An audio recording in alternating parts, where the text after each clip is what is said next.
大家相信吗？ Open House is the ATM machine， 也就是说，我们把房子开放给公众来观看，这就像自动取款机一样，三方得利，屋主、买家、房地产经纪人。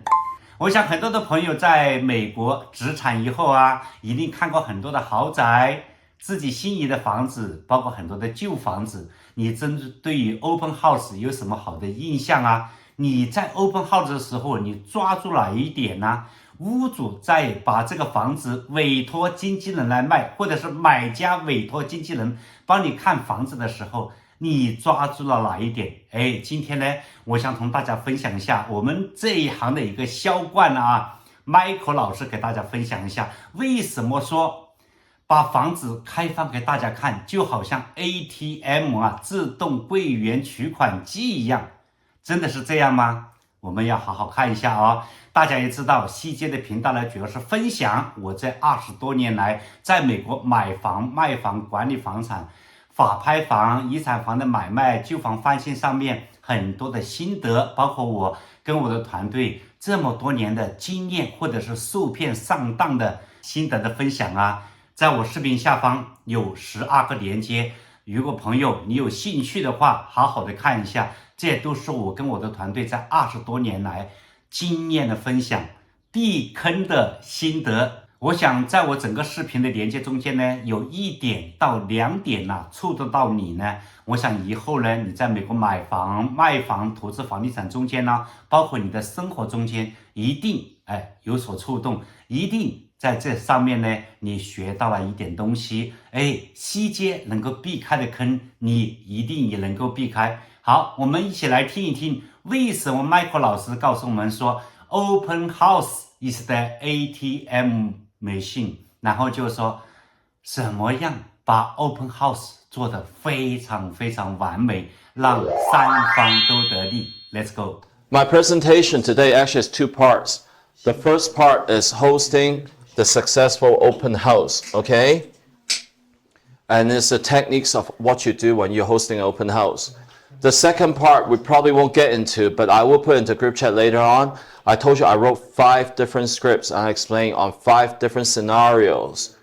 Okay, and I think looking at it, you don't have to learn the scripts word by word.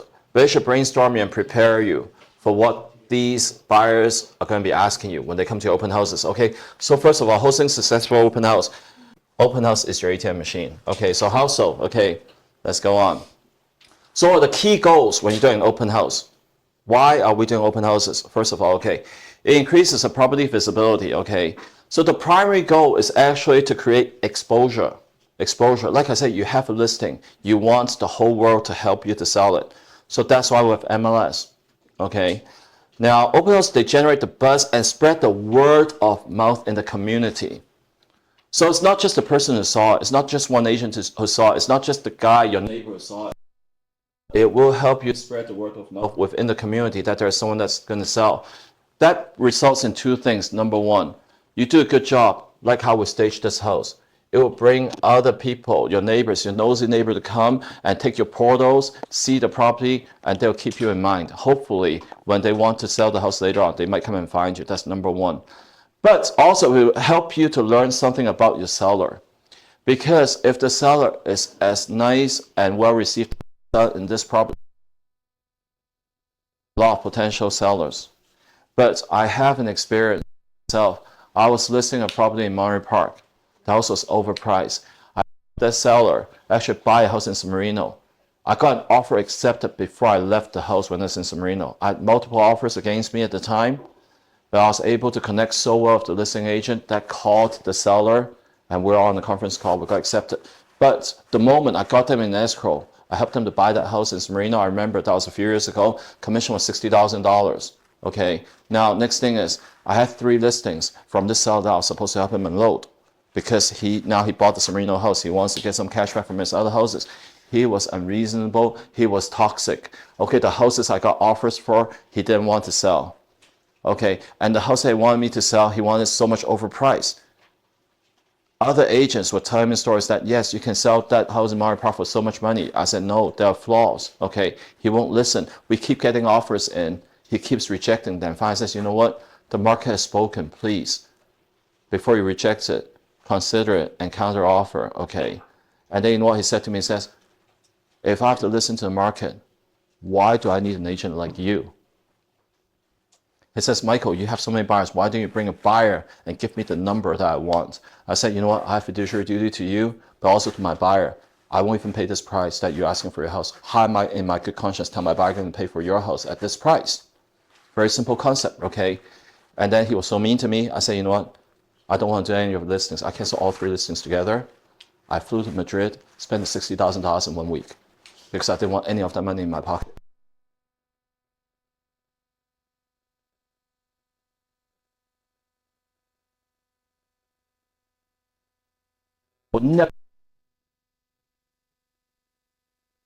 It's very, very loud every time they go home. It's very, very annoying person.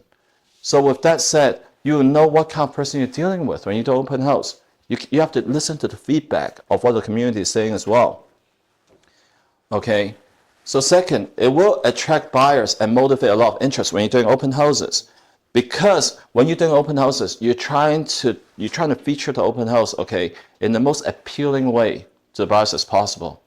Okay. Remember, when you go into open house, when you're prepping an open house, I have an agent. I don't care what month of the year it was. I went to open house.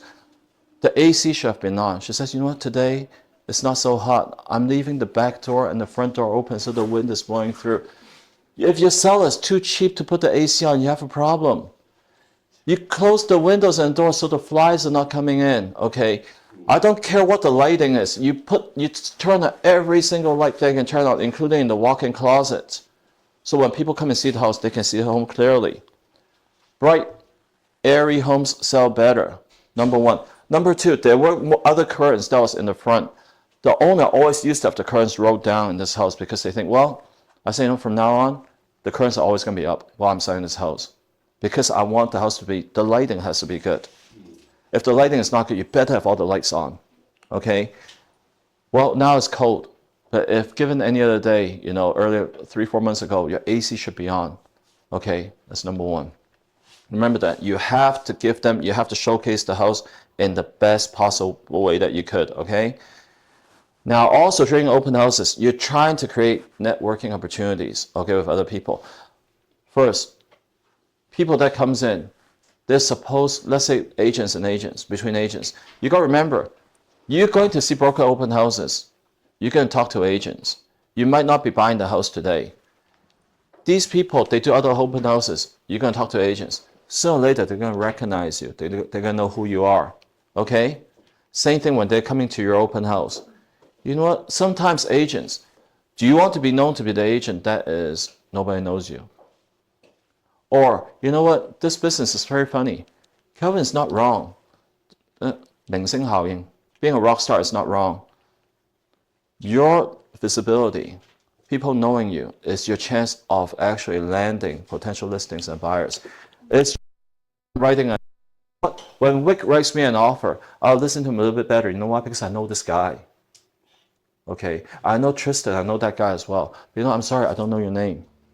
So who am I prone to actually help a little bit more? You're making a lot of networking during your open houses, okay? You're meeting agents. So that's very important.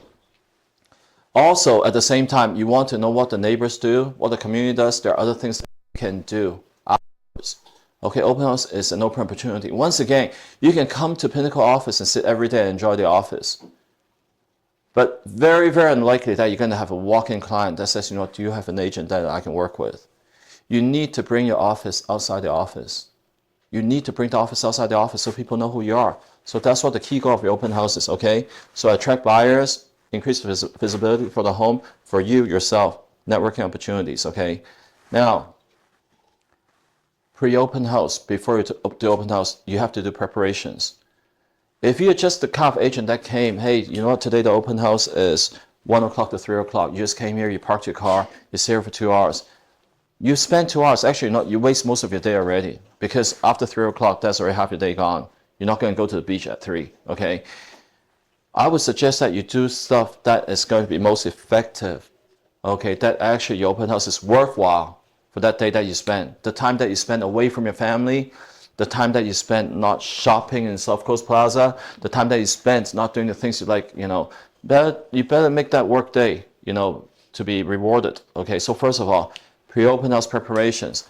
First of all, research the property. Research a property. People can come in and ask, for example, this home very clearly, why isn't this a 5-bedroom home? You can tell them what the options were, okay? For example, where they could have opened the door, where they could have enclosed another space. But remember, get your key details. Make sure that you know the neighborhood. Do your CMA, your comparative market analysis properly so you know how much this home is worth. Once again, why did I price this at $1.28 million? Why did I price it at that? There are houses that were sold, similar houses, more. There are houses on the market that didn't sell for a long time for less. Okay, why was it priced at that?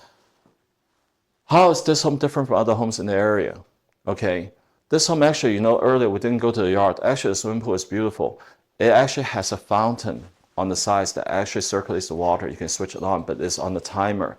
Okay, but once again, hey, this is one of the few homes that actually has a swimming pool in there. Well, they have a community swimming pool in this community as well, but this is a private swimming pool. But now the question is this: hey, Michael, did you price it more than the other house because of the swimming pool? Yes and no. A swimming pool, you see, that something could be really good for someone, maybe not good for someone else. Okay, for a lot of people who likes to swim, who likes a swimming pool in the house, a lot of you might. I don't.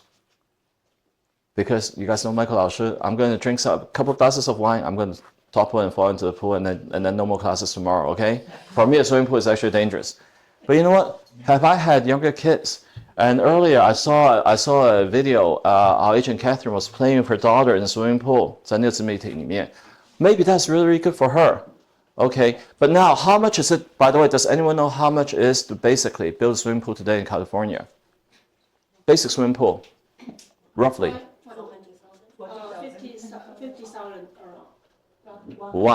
50,000 to 60,000 basic pool, right? Basic pool 50 to 60,000, and then if you have a saltwater pool, maybe more, up to 100,000. Maybe you have a really nice Olympic pool, okay, but 50 to 60,000, okay. But in between a house that has a pool and not a pool, in the appraiser's point of view, for adjustment, it's only $10,000 to $20,000. The reason is very simple, because number one, things get older.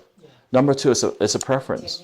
It's a preference. Some people like it, some people don't. There is value, but you're not going to get the full value back of what you pay for a pool. So about $20,000 difference. I think that's fair between a house that has a pool and not a pool. So when you're actually pricing your home, you have to think meticulously why certain things are there as a feature, how much you're actually adding on top, okay? Know the neighborhood, know the amenities, okay? I should know if there's a clubhouse here, the gates, everything. Now, if I was selling this home, what's the main feature? I think a lot of people, most people, what we care today is we live in a good and safe neighborhood. Safe neighborhood doesn't equal to expensive neighborhood. You know what I explained to the seller yesterday? The one I pitched? You know what? Yeah, I can live in San Marino. I can live in Beverly Hills. Or even Arcadia. The crime rate is going to be high. You know why? Because the person is robbing Arcadia. He lives in Compton. The person who lives in Compton is not going to rob his neighbor because that guy's as broke as I am. I'm going to drive to Arcadia and rob that guy who has a $5 million home. So having an expensive neighborhood doesn't equal to security and safety. Gated community is one of the most seeks after feature today in any homes. Okay, I can tell you other examples. I know some of you haven't been here that long. In Rowland Heights, one of the communities that's very famous is called the Richmore. Richmore community, when they were building it brand new, back in the days when I was doing appraisal, they're about $250,000 to $280,000 home. Right now, everything in there is $1.5 million plus. For a long time, they couldn't sell the property until they put the gates and the guard there, and everything sold immediately. Gated community is extremely, extremely popular because they feel that there is security. Number two, this community, it has patrolled surveillance. There is actually at night, they actually have people in the security car that actually patrols it. So that is a peace of mind for me if I was going to live in a gated community. Okay, so you need to know what are the features that will highlight your property versus other properties. And then we talk about Rosedale. We have a Rosedale. Michelle, is she still here? Is Rosedale gated? No. I remember Rosedale is not gated, right? Because I saw something in Rosedale a couple of years ago. It's not gated. Rosedale. It's not gated, right? No, it's not gated. So this would be an advantage if they were saying comparing, like, why not in Rosedale? Rosedale houses are nice. They sell like hotcakes too. But the advantage in this community is this is a gated community. Yep. Pretty simple. And the other thing is this, you know what? I live on the hills in Diamond Bar. One thing is this, you can't help there's going to be homeless people and stuff like that. But you know what? The hill is too high. The homeless is a little bit too tired to walk all the way up to my house, okay? It's the same concept. This is actually quite secluded. It's a long way to walk up here and skate it. It's like, I was saying, like, but they say, Michael, the gates, you can follow people to come in. It's true. Objections, right? They're saying, like, is the gate that much more important? Well, how about this? Who goes to the gym? Fitness. I don't care, wherever you go to. 24. I use a gym locker to put my clothes in there. My gym bag is in there. I don't put a padlock in there. Someone just opens it and grab my bag. The padlock, actually, for me to break it, it's only about 5 seconds if I have a crowbar. But you know what? People just like to take things that are easy and more accessible. Okay, the gate, of course, I'm not guaranteeing that this is going to be foolproof, that you never get broken into. But it just makes it a little bit more difficult. And this is people's mindset. And I think, I think a lot of people who steal, they're lazy people anyways. Okay, so I think this is a great feature for the home.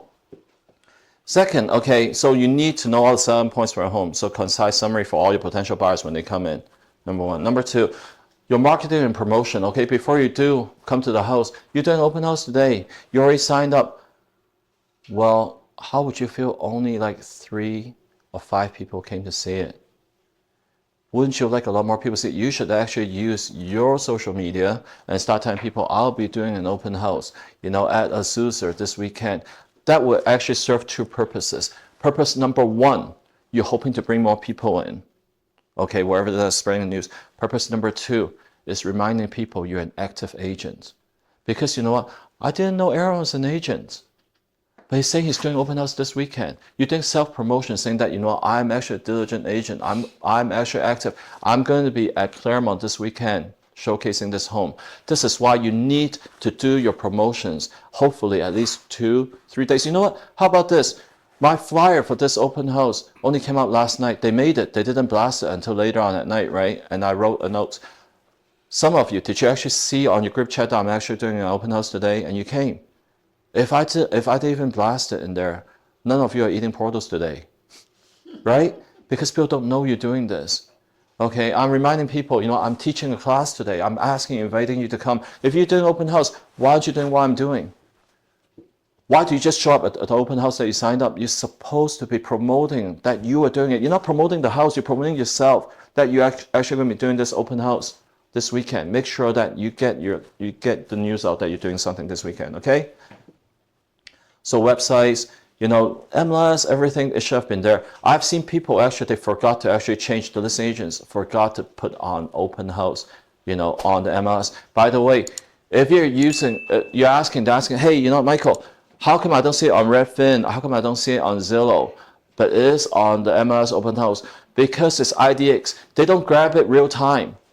If you know you're doing open house next weekend, you better make sure on your MLS that you have it there, and then they will grab the information early enough that it shows to the public you're doing open house. If you're doing open house on Saturday, you put it on your MLS on Friday, Zillow is not going to grab it fast enough to see it. It's not guaranteed, okay? So put it on there as early as possible if you're planning to do the open house and you're listing agents. Promote it early. Make sure that when you're showing the home is actually how it's going to be presented. Okay. It's pretty clean, okay. It doesn't have clutter, doesn't have a lot of mess in here, okay. Professionally staged. Kelvin was saying the other day, if you have a listing, it's vacant. Staging is mandatory. I think so too. Today's market is not easy to sell because buyers are speculating. But you know what? Between the house that is staged and not staged, I don't have to explain. Okay, the buyers are going to like the house that is staged, okay. Make sure that when you put out the signs, the direction signs, you know how to actually guide the people in here from the main street. But be careful. Our company policy, if you're buying open house sites per open house, we only lend you 3 because most cities don't allow you to put more than 3 open house signs. they will fine you. They will confiscate your signs, okay? For example, Arcadia, maximum 3. Some cities, you can't even put signs out like San Marino, okay? You got to understand what the city's ordinance is with regards to open house signs, okay? Find out first. Business cards. For those of you who went to my class, okay, if you actually have 500 business cards, last time I talked to you still have 500, you know what? We got a problem. Make sure you have business cards that you're going to give out. Make sure you give yourself a goal that I need to give out 10 business cards this week or 20, okay? Have a goal, but especially in your open house, you must have your business cards ready, okay? Make sure that you print your flyers, your own flyers, not mine, okay? For example, Steve is going to be doing my open house. Yes, I have the professional flyers here. The buyer comes, they grab the flyer, they're going to see Carol's information, or they might see my information. They forgot about him who did the open house, okay? If you are doing open house for someone else, you should at least design your own flyer, or minimally, what you could do is go on CRMLS, okay, print the customer flyer, okay, that will show that it's hey, Steve's flyer, I'm doing the open house today. Make sure that you get that thing into the buyer's hands, okay? Or when you're door knocking, okay? Make sure that you actually put that at the doorsteps, okay? Do your own flyers. You got to do the preparation. Yeah. Feedback forms. Okay, now, as you know, all open houses today, when people are coming in, I always require them to sign in. There is the OHNA-SI form, right? The OHNA form, the open house form, the non-agency form. Use that as a sign-in form. And they should declare on there if they have an agent or not. Make sure they sign in or they don't come in. 2 reasons. Number 1, if you think it's too hard to, you know how we have those acrylic signs, right? You know, like we have on the office. Put a sign on there next to the form. The form I will put on a clipboard, the OHNA form. Owner requires all visitors to sign in. Thank you for helping me. Thank you for a corporate. Say something nice. You know what? That's number 1. Number 2, it says, you know, I want to look at your house. I don't want to sign in. Let me ask you today, if I tell you I'm a plumber coming to fix your plumbing, you haven't seen me for any time. Do you want to see my business card? Do you want to know who I am before I walk into your house? Why are they walking into my open house that I don't know who they are? Are they casing the house so they can rob me later on? Or you know what? Stacy, you look mighty pretty on that picture out there. Let me see if there's anyone in the house. I'm afraid. I'm actually really scared. And I'm not even a girl. Sign in. It's courtesy. It takes you 5 seconds to write your name, either phone number, you have an agent or not. Why are you not signing in? Why are you not respecting people when you're walking into the home? There's a difference between firm and being mean. You should say, you know what, if you're too afraid to say this, put out, you don't have a printout there and says, you know, the owner requests all visitors to sign in. Please cooperate. Thank you. You know what? The owner actually requests that all visitors put on the shoe cover. Write something there. Write a notice there. Well, if they're too illiterate to read that, they don't know how to sign RPA anyways.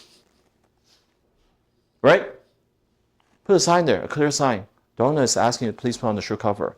The owner asks, please sign in. Okay? Write it. If you're too busy or if you're too shy to say something, okay? Make a note on there. Make sure they're there. So the sign-in form, the OHNA is mandatory, I think, today. Second thing is this, it'll be nice to have what we call the book, the feedback forms. Especially some people, they start talking to you, they're interested. They could be potential sellers or buyers. Try to take some notes, okay? Have some questions there ready. When you think about buying, okay? Now, 3 months from now, after the new year, okay? So you can actually differentiate who are the hot leads, the warm leads, and the cold, but you know what, you don't want to throw away leads, okay? 你要养鱼, 还可以养啊, but you know which one is the one that you're going to have a lot of patience waiting, right? Which ones are immediate? I need to not forget it, okay? So remember, the feedback forms or the book, wherever you want to call it, those are important. You got to set the atmosphere, okay? You know what? Carol, you did a good job today because first of all, remember I said when you walk into the house, a little bit of background music instead of awkward silence. I know that should turn it off right now. A little bit of music in the house, that'll be good, okay? Just like, have you guys watched a scary movie but you forgot to turn the volume? It's very scary when actually, okay? It's just like, you know, sometimes I'm like, okay, Jason is walking around, but you know, what's that guy doing? Is it, with the music, okay, it actually, because people, our senses are very important. Music, scented candles, but nothing too strong. Scented candle. If you ever take a buyer into a house and just bring a lot of room spray, very strong candles, this is actually a red flag. They're hiding something. Okay, they could have 12 cats.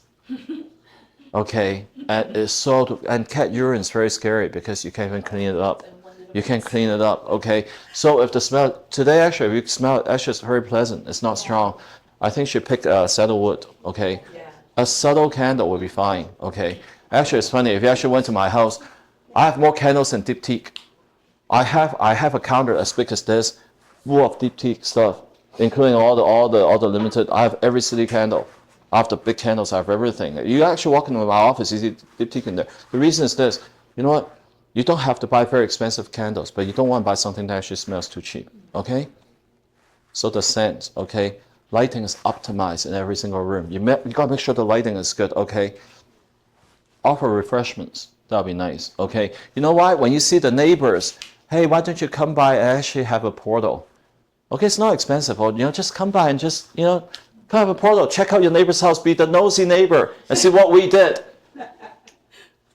Don't you want? I've been driving by this house every day. I wonder what they do inside, right? Yeah. Be the nosy neighbor and come and actually, take a cookie, have a Pringles. I don't know, just something. Just something, it doesn't have to break your wallet. It doesn't. It doesn't have to break your wallet. And what you don't finish, take it home and get fat. Okay? Your personal appearance. Now, this is something that Calvin always says, dress professionally, right? So, doesn't have to be coming to a song. Doesn't have to be a mess. It doesn't matter. This guy's always very professional. You know what? Actually, Justin, you're fine. You look good. The shirt, the pants, everything looks very, very good. Very minimally, okay? Pinnacle polo. Actually, that works really good. It's uniform. Pinnacle polo. Carol, are you here? If you do not, can you show them the name tag? Are you wearing your name tag? I thought you were wearing your name tag. Oh, Jeff is wearing the name tag. Name tag. If you don't have a name tag, agents, this thing is really cheap. I think you ordered through our front desk. This is, I don't know, $10 or $12, okay? No, I don't care if it's $15. I don't care, okay? Nice. I have seen in the past that ad got a listing in 90大华 supermarket. I had an agent wearing that when she was, and actually, Carrie Mack. She was wearing the tag. She was buying vegetables. 两个大妈在吵架 about real estate. She stepped in and says, you know what? I'm actually I'm a professional agent. I can help you answer some of the questions. She got a listing from one of them. That $150. I don't care if it's 10 or 50. Got her, you know what? $15,000 minimum, right? Wearing the name badge, wear it proudly. It will help you whenever you're doing open houses, when you're networking, when you go to the association, when you're going to your grocery shopping in Chinese supermarket and 两个大妈在吵架. Okay? That might land you a listing or a buyer. You never know. Being professionally dressed, that's very important, okay? So at the very least, sometimes, that's why, we have the polo shirts, we have the t-shirts, whatever it is. It will help you, the professional image. But once again, you know what? Before I got my ears pierced, I actually asked Kelvin. I says, you know what? I'm your GM. Do you mind if I get my ears pierced? I says, what are you going to put on there? I said, you know what? The first earring I got is a 1 carat rock. I bought 3 carat rock. And then, this is Bulgari, okay? He said, a lot of and I said, you know what? But I am your GM. I still need to make sure that I have a professional image. But I'll be known to be the most successful and biggest company GM that actually has his ears pierced. And the incoming AR president, right? Doesn't matter as long as you know what you're doing. But you know what? If you didn't know me better, how do you know I'm so good at this? People just look at you. You tell me as a guy, when you dated your wife, the first thing you saw is not what you liked, what you saw before you know her nice, warm personality. You don't even have a chance for a second impression, because your first impression is what I see. Okay, make sure the first impression. You're very professional. Okay. When you're meeting the visitors, you greet them, okay? Of course, you don't find a lot of shit like Michael 老师 that can don't need to. But you know what? When people are coming in, they want good information. They want to hear things from you. If you're just looking pretty and quiet, they will just come in, they'll look at us, and they'll leave. You need to greet them. You see, anytime you have a buyer or seller, it's that moment that you make that connection. I don't know what the connection is, okay? It could be where you're from. It could be because they're looking for something, you know, let's say to have the kids grow up and your parents that you can relate. Okay. It could be any kind of reasons, I don't know. It could be that person, you know what, I know someone plays piano in here, they're looking at the room and says, you know what, I think this is a good place to put a grand piano. By the way, I think this is great too. I love playing the piano as well. Something that will do the connection. I don't know what it is, but you have to find it. You have to search for it to connect with people. So that's why I like a room like this when I'm teaching. I don't like to do Zoom because all of you, when I'm doing like the monthly meeting, this camera is off. When I'm in this room, when you're laughing at me, I know. Okay? When you think that I'm dressed professional, I know. When you think my rock is too big, I know. I can actually see. You try to make the connection with people. This is a people's business, okay? I'm sorry to say this. You know what? 我是房地产演员. This is a show business, okay? And for all of you, you have to be the star. You have to be noticed, okay? You have to be a hero in your story. So you know how to greet people? You have to make sure that open communications and make visitors feel comfortable. It's not just you talking. You're trying to, like I always say, you have to start to listen to people. Learn empathy, okay? Listen to what they need. See if you can actually relate to that. Make sure that you can relate to what they're asking you. Make sure you hear from them, okay? While you're touring the house, you have potential buyers, touring techniques. You show them a brief tour, okay? You let them watch. You watch what they see and what they mind, what they don't mind. Remember this. It will be disastrous for you to have the seller to be in your open house. Never ever let the sellers meet the buyers directly. Otherwise, what's the use of agents? We are the buffer. Agents work with agents. Because you know what? I'm taking my wife to see this house. I know you're going to like this. Yeah. Okay, you know what? Make sure that you don't show it in your face, okay? Pretend that this is just okay. Okay? Don't look too enthusiastic, because the moment that's that, well, I'm not going to be able to bargain. I'm always going to say something bad about the house. We have to.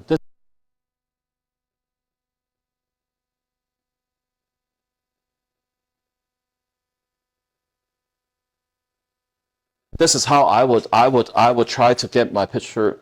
I'll tell them that, you know, I like the house. I'll tell them what I don't like as well. But I want people's sympathy, the seller, to say, hey, you know, actually I like this buyer, Michael, you know what, maybe I'll work with him, even if I get a little bit less money. But a lot of people, they don't understand. They just want to say how bad the house is, right? So make sure sellers and buyers, they don't meet. When you're actually showing the house, okay, give them the key features, what you see, what you like, what you don't like, okay. But be prepared to answer all the questions confidently. Now, if you don't have an answer, okay, then you know what? Let me look into it. I'll get you an answer as quickly as possible. This is the time when you call me or call your mentor or call someone to ask. Okay? Don't give bad answers. But you know what? If you had done enough preparation just about the house, you should be able to answer. What's the tax rate on this home? A lot of you doing the open houses, you don't know what the tax rate is. You see, a buyer, when they're buying a house, they're always conscious about what? Their payments, right?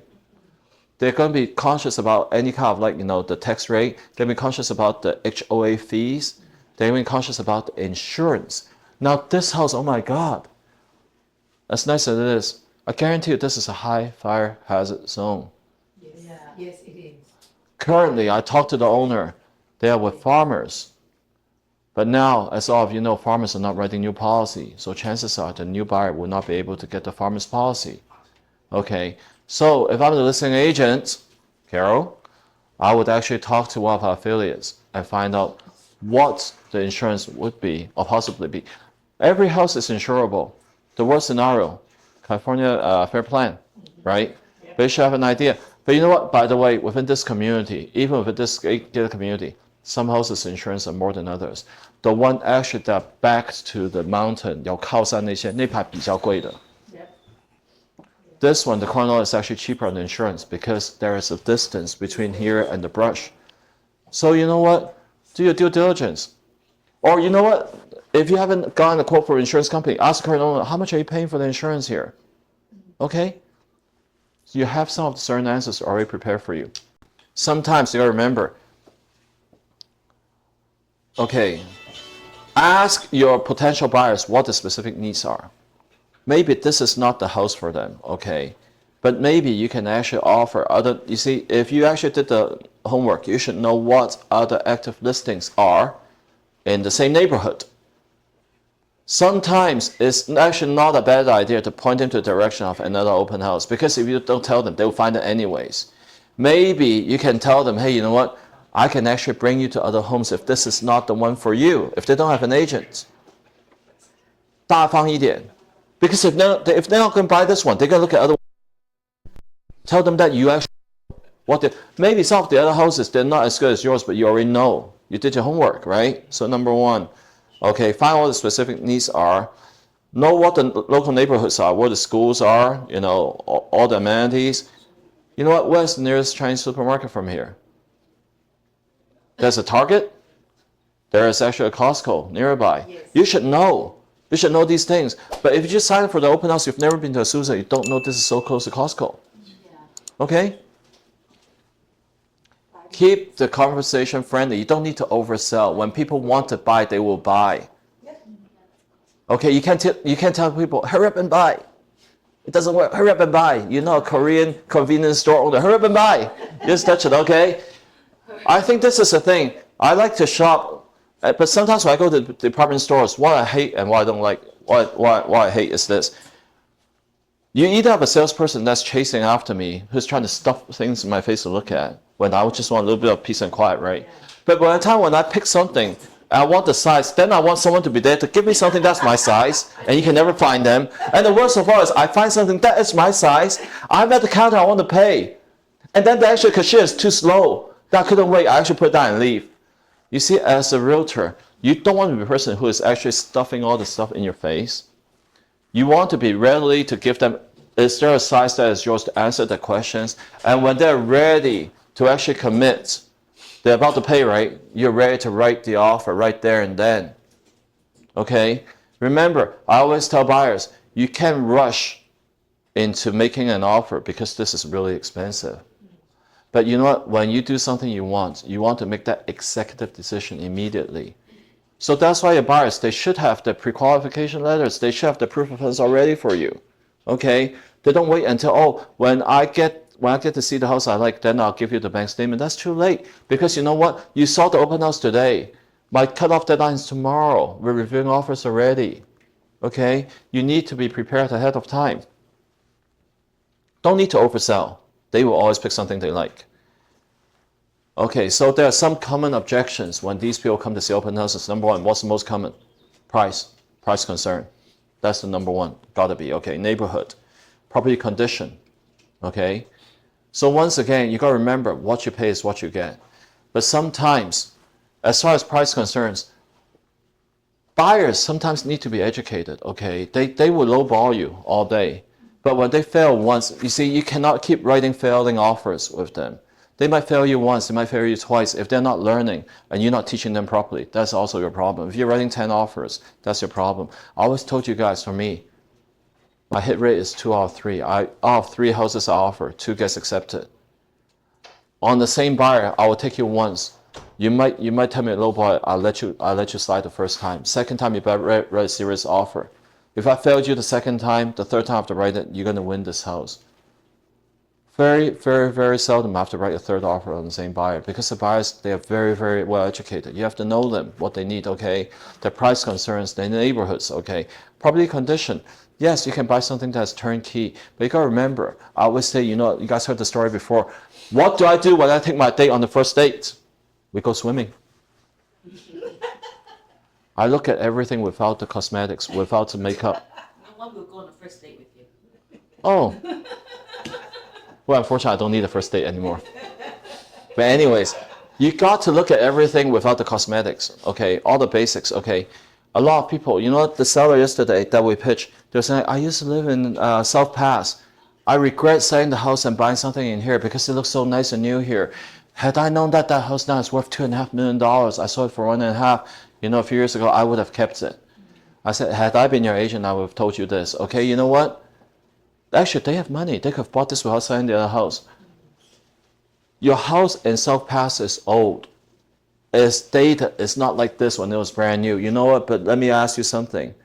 What's the most important feature in a real estate property? Location, location, and location. Didn't you know you're moving away from South Pass, that you're gonna move into Azusa as a different neighborhood? You knew that. You knew that.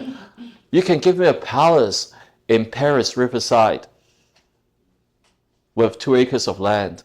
But you know what? For the same amount of money, probably as my tiny little home in Diamond Bar.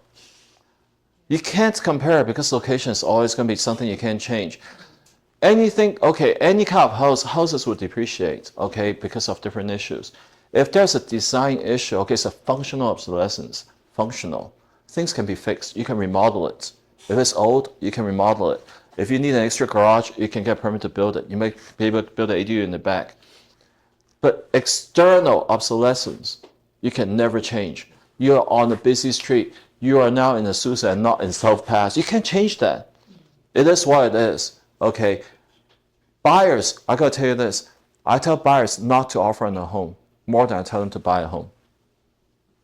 Every successful buyer that I get into escrow, I probably told about 4. Does that give me into buying something that they'll regret later on? This referral ends because they're mad at you. You gave them a wrong advice, okay?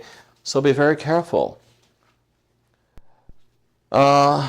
Use your knowledge to market and address these professionally. Offer data points or comparisons that supports the property's value. Once again, if you actually do, well, Pearl is teaching the class on CMAs and I do that all the time. Make sure that you know how to price a house properly. Sometimes the question is this. Let's say you have a potential person coming in. They asked yesterday when I was pitching them, you know what, Michael, for my home, how are you going to price it? Well, first of all, I tell them, I know exactly what I expect your house to sell for because I have market data. I know what active listings are, what are sold, what I should expect it. So this is what I'm telling you. This is how much the house is worth. Now they ask you, how do you set it? Some agent says, you know, I should price it high. Some people says I should price it low. 低开走高. What should I do?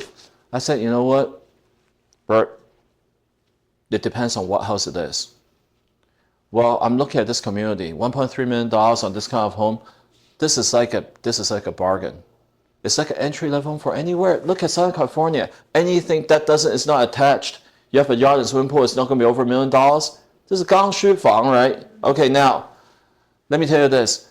If I'm signing a $5 million listing today, the seller is rich. Is Maggie still here?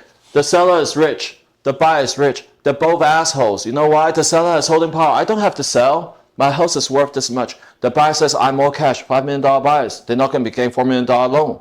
So they both have money, right? Sellers don't want to reduce. Buyers want to get a bargain. Those kind of homes, you always set higher because they will ask for a discount, your buyers.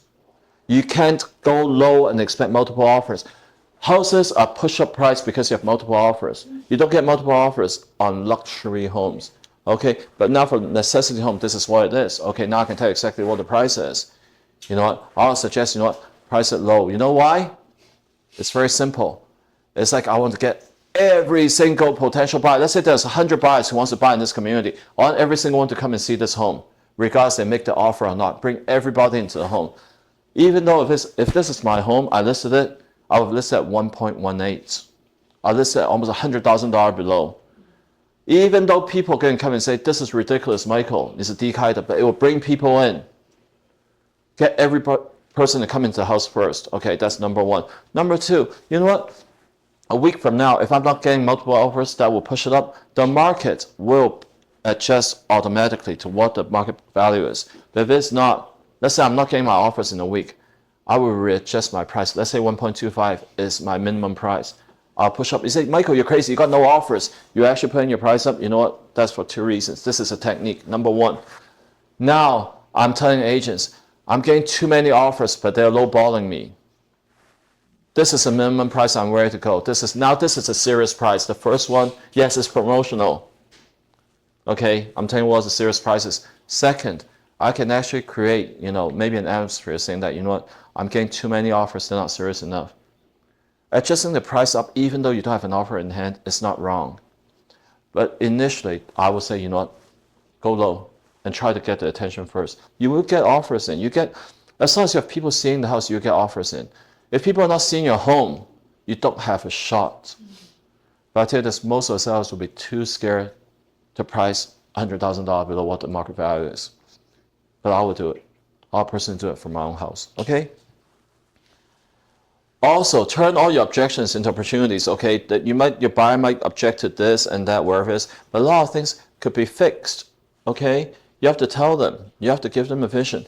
And even if it is not something that can be fixed immediately, you got to remember this: they might have objections on certain things that they can't afford. I have buyers that tells me that they want to buy. It's not your client. Is it your client? It is your client, Stacy. Your friend, she's living in the Montreal Park area, right, or wherever, and she what's her budget? $500,000 to buy something that is near the Montreal Park area. No way. Well, I want to spend $30,000 and buy Lada's Lamborghini. He won't sell it for me. But you see, the thing is this: you got to turn. You see, I know that it's not possible. It's mission impossible. It's not there. You can't get something that's not on the market. And I look at it and say, well, can we go, well, then if not a house, can we go for condos? Maybe. If not a 4-bedroom, can it be a 2-bedroom? If not a 2-bedroom house, can go into a condo. If not Mario Park, how about I go a little bit further down to San Fe Springs? You see, you have to give alternative. It's like this, you know what? I always say, I want my daughter to eat an apple.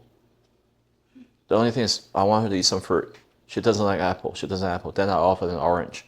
The orange still says no. And then you say, how about banana? She says, yeah, I'll eat a banana. You know what? You give them, you don't just say no, you eat the apple or else you're not my daughter anymore. You give them alternatives. You try to give alternative solution all the time. With buyers and sellers, this is what you need to do, okay? Alternatives. You got to know how to handle your objections. I have a class for objections handling. You guys know that, okay? I'll teach you again later on. So you got to close the interaction. So provide the next step, follow-up appointment. Okay, now I had a really good time talking to Steve, and he seems to be really interested. I know today is a public open house. Steve, go home and think about it. Whenever you're ready, let's do a private tour again. Come and look at it a second time. Call me personally, okay? With that second time, I'll pitch him other things as well. You're trying to get them to connect. Remember, there's no shame. You're a salesperson. I know I told you guys, you call me a salesman, I'll kill you. But what's the bottom line?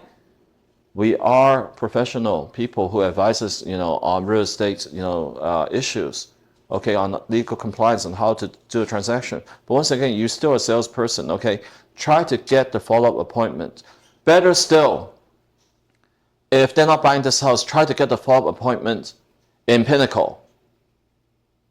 Because if they are willing to come and listen to you for a pitch in your office, you sit down, you turn on the computer, you look at listings, this is a serious client that will stick with you. This is why our building cost $6 million. I'm serious. There's no brick and mortar company that does that anymore. Because we want to create an environment that agents can actually bring in their clients and sign these BRBCs, sign these listings, use the conference rooms. This is what it is for. It's a tool. It is your professional dress, but just in a building. Okay? Try to get that appointment in there. Okay? Also, like I say, you know what? Invite them to see similar properties. You can't just try to oversell this one.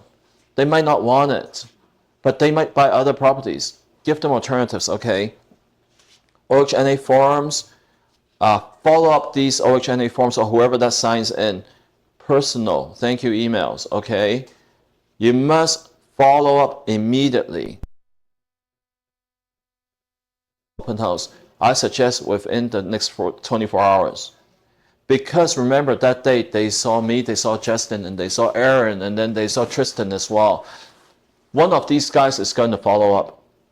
If you're not the first guy to follow up, you're going to lose. Okay, be the first person to follow up with all your warm leads. Okay. Another thing is this: you got to give the feedback to the sellers. Today, how many people came? Who showed interest? Tell the sellers what people like and don't like. It is time to tell them, you know what? A bunch of people came. They have an objection. They hated your swimming pool. You think your swimming pool is a big deal. They hated it. They hated it. Whatever it is, because you know what? You got to prepare the seller. There's going to be a chance that you're going to ask him to reduce the price. If your house came with multiple offers, you got no problems. But you know what? You're holding and holding and you're not selling. The seller's going to think like, Stacy, what's the problem? Did you not do my open house properly? But you have to tell them, you know what? They don't like your house for this. That was a problem in there. This afterwards, if the seller is open-minded, they're hearing the feedbacks, okay, they would be prepared later on if you have to tell them, look, it's time to reduce. I think, honestly, if you already set the price overpriced house, or what you think is a fair market and you're not attracting people coming in, or you're not attracting offers, something is wrong with the house, right? The seller, I tell you, no matter how gung-ho they are to get that price, they can't get it. And you have to explain to them why they can't get it. So the feedback, okay, the feedback after the open house is extremely important. If you're doing someone else's open house, let's say you're doing Carol's open house, right? First of all, I think Pearl's training says number one, well, unfortunately, you can't add the seller's information directly. It won't be fair. Big agent, right? You can get potential buyers, no problem, okay? And I suggest that if you do that, you better talk to the listing agent ahead of time if they're going to be involved with the so-called walk-in potential buyers, because different agents have different rules. I'm old school. Okay, my mentee is very old school as well, I'm pretty sure. You come into an open house, you have a walk-in buyer. Are you getting anything if they found a walk-in buyer, if they bring a buyer? Yeah. No, I mean, are you saying that, hey, you know what, Stacy just met someone in your open house and she's writing an offer. Do you want 50% off her commission? You mean the walk-in buyer? Yeah, or is it her buyer? You have to know, different agents have different rules. You did an open house. I know, I'm not naming who it is. You did an open house. The listing agent feels like that because of my open house. You have the opportunity to find clients. So therefore, I want a part of that offer you're writing. They're not wrong. But the rule has to be laid out very, very clearly. So there is no dispute later on because you won't be happy, right? You do my open house, you know what? You find a buyer, congratulations. Thank you for bringing me a buyer. Bring the offer. I'll be a listing agent, be a buyer's agent. You know, next time, let's switch around. You're the listing agent, let me do your open house. Different agents have different rules, okay? So don't worry, I'm not saying they're right or wrong, but you need to have the rules set out clearly, okay? Number one. But as an agent who's doing someone else's open house, you need to, I have an agent that I think I'm going to ban her from doing other people's open houses. She went directly to try to go to the seller and try to say, you know what, Michael may not be your best agent. I can bring you buyers. I can do this better. You know, I know you're a potential investor. Later on, little do they know, oh, that person is actually Michael's cousin. Idiots. No, it wasn't me exactly. It was another agent. I don't want to bring her name out. But then she did an open house for an agent. 她去敲那个 listing agent 的客人啊。Oh my God. This is a big no-no, right? I mean, imagine you are asking for help as an agent. It's a good opportunity to work together, but you can't go away. You can't maliciously, you know, try to go against someone that you're working with. You know, the listing agent is giving you an opportunity to open a house. Don't do that. Okay, so be very, very careful. But do give the feedback so they would know. See, when you're doing open houses, week after, I think it's this. After you do anything, reflect on what you did. See if actually what you did was right or wrong. Today, actually, I saw so many people. You know what? There was a chance that I could have had this person I spoke to. How come this didn't become my potential buyer? Oh, I forgot to actually follow up immediately. Or you know what? Paul was in the room. He had a cash buyer a year, half 2 years ago, that at the end, he couldn't close the deal. He couldn't understand. And then he came to me. He says, you know, I feel really bad that I had a cash buyer that I can buy them a house. Well, you need to think why it didn't work at that time. Reflect on what didn't work. Or you know, or what worked. What worked? Hey, you know what? Michael, I went with Carol and we pitched a listing and the guy actually signed it. Wait, what's the difference between me and what Michael did? There must be something that, you know, even, or, you know, or how come, what did I do to actually, you know, I scolded the buyer and the buyer ran away? You know what? All of us will make certain mistakes. You need to reflect on what you can do and what you can't do. Okay, emphasize on what you can do and do more about that. What you think you're lacking, just try to change it. If you do not change the way that you're doing it and you keep continuing it, that is, you know what? Look at Wikipedia, definition of insanity. You're crazy, okay? You try to do the same thing over and over again and expect a different result. You're doing open house every single week. How come, Michael, I'm not getting any kind of leads? Well, what did you do in your open house? You need to change the way you're doing it. Something is wrong, right? So don't let me see your face next to a wiki where it says insanity, okay? Now, common mistakes to avoid, okay? Not probably preparing the home for viewing. So the candle, everything is good. The smell. You know, I have a listing agent. You know what she used to do every time? This is a big Caucasian agent, okay? She always bakes cookies in the house. Bakes cookies in the house when she's still open house. Well, of course, the owner allows her to do it. Because that warm, welcoming smell. Yeah. Especially, I remember one house that I bought in Chino Hills. It was in a gated community in Chino Hills. And I went in there.